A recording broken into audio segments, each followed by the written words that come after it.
Wow, this episode of Mob Psycho did not go exactly in the direction I thought it would. I did predict some of the outcomes, like Mob eventually going to 100%, but not in the way I thought he would, because I figured Mob would have to go 100% because Terror was just so powerful that he would actually force him, but he goes 100% because of the emotional pull it has on him, that he's so against using his psychic powers because of his past where he almost killed his brother and the bullies that were attacking him, though Ritsu does lie to Mob at the end to say, no, you didn't actually hurt me, you actually protected me, it was actually the bullies that attacked me.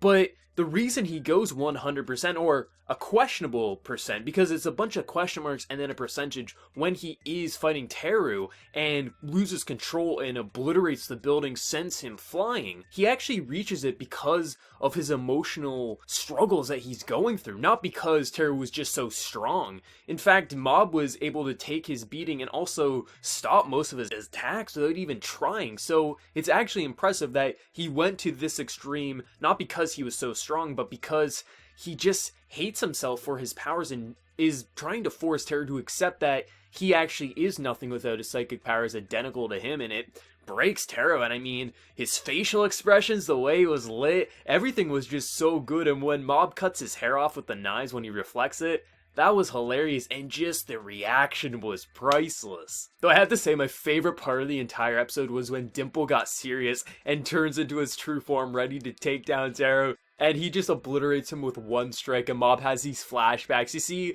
Dimple giving him sexual advice, like, do you want me to show you how to use x-ray visions when he's looking at girls and shit like that. It was so good. And, you know, you think Mob is gonna be, like, sad, and Mob's just like, yeah, I really don't care. I mean, he realizes that Dimple was better than Terror, so he wants him back, and I expect he's gonna show back up. I mean, there's no way he's gonna be gone for good. This guy, I mean, got obliterated once when he came back, so he can do it again. And, I mean, Dimple has easily become one of my favorite characters. You know, he's no Reagan, but for sure he's one of the best characters out there. But yeah, I mean, this episode was really impressive because not only did it have more emotional pull to it than I expected, also it was just beautifully animated again.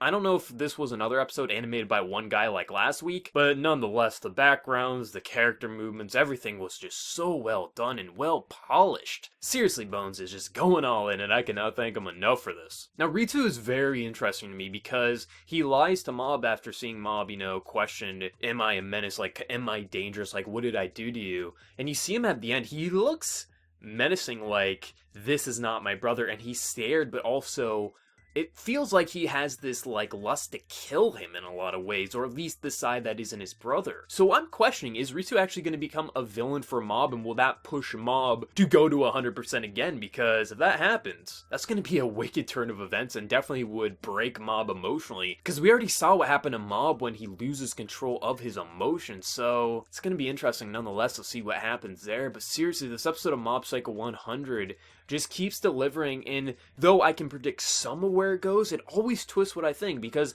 I thought Taro was actually going to push Mob to fight to the extreme the entire way through, and Mob is just reflecting his psychic powers without even trying, and then when he gets serious and you see the questionable percentage and him just looking like a demon, a demonic monster. And the end result of the fight where you see Taro just accepting that, yeah, we really are nothing without our psychic powers. But then Mob's bodybuilding club comes in and is actually worried for him, making sure that he's alright. And you can see that Mob does have friends, unlike Taro, because Taro kind of built his friendship and trust through fear of his psychic powers. So it was a nice little breakdown for this guy, because it was a wake-up call that I think he definitely needed. Though, will he fully wake up and realize who he is?